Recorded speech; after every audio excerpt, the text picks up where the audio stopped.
I've got this character here in layout and I want to kind of dress it up. If I go ahead and do an F9, we'll see that, well, I've got this character. I think he's got a lot of personality, but his skin, the surface of his skin is just kind of bland.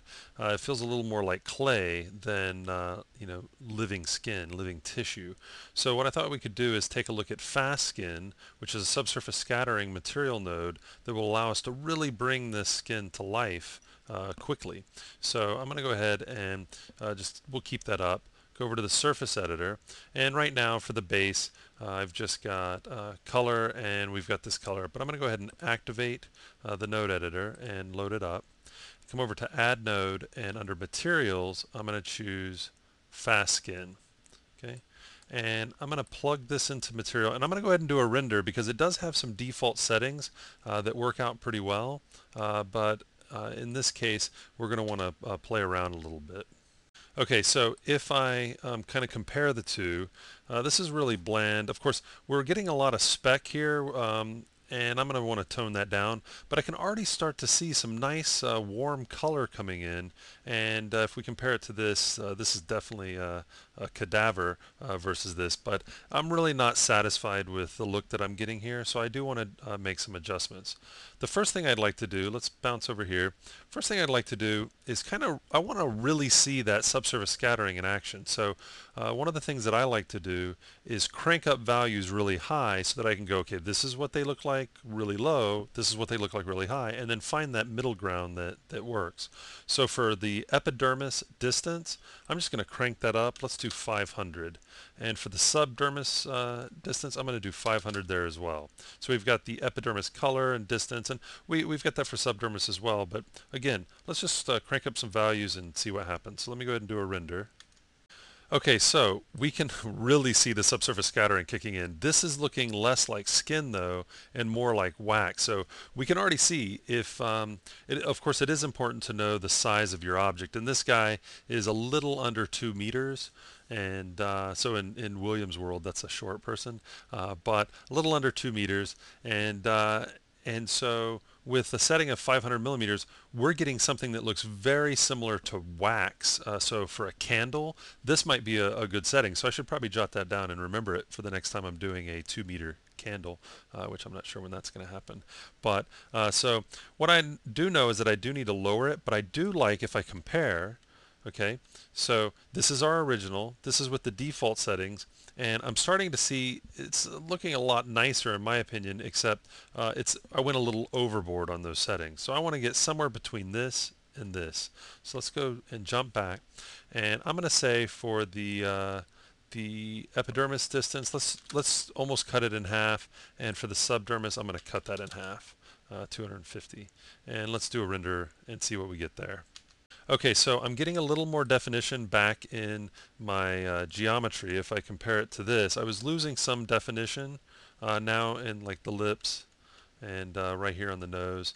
I'm getting a little more definition. So I'm liking where this is going, but I want to bring a little more color, a little more warmth into this. So one thing that I can do is the diffuse value of 30%, I'm going to drop that to 0.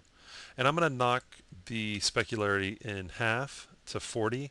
I usually like to do one setting at a time, but in this case, I know that the diffuse and the spec are going to be two different areas that I can work with. So let's go ahead and do a render.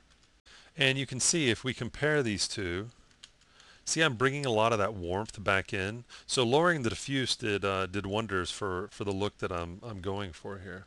Okay, so what I can also do is I can play with glossiness, and I can play with some of the various settings. A quality of 100%, it seems to be working well. Sometimes whenever I'm doing tests, if I've got a very dense mesh or a very heavily populated scene, I'll lower the quality down just to kind of get a rough idea and go ahead then increase that.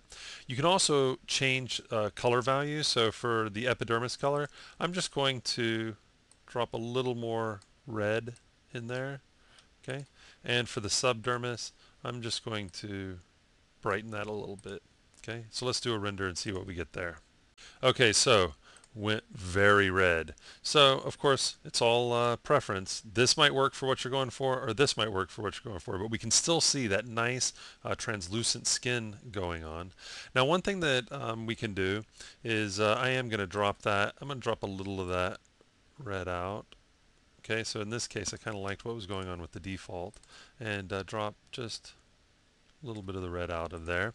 Now, we'll do a render with anti-aliasing just to kind of dress it up here at the end.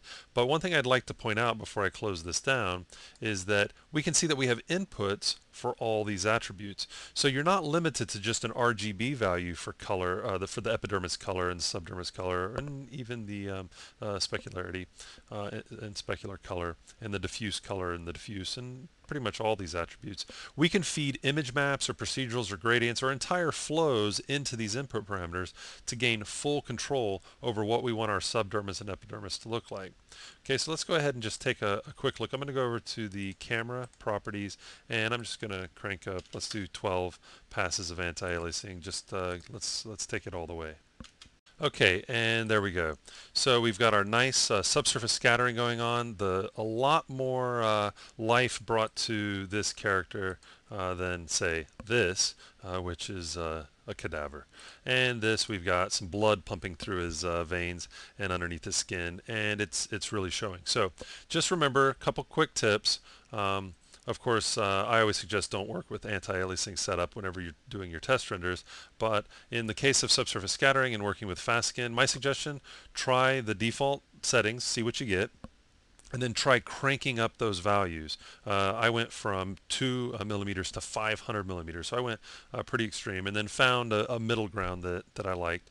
And also remember that it is going to depend on the size of your object. So what the settings that work for one size won't necessarily give you the results you're after for another size. So always have a good idea of the scale of your object, and play with some very extreme ranges from low to high, and you should be able to find that middle ground that works for what you're working on. So that's just a quick look at fast skin material node in the node editor.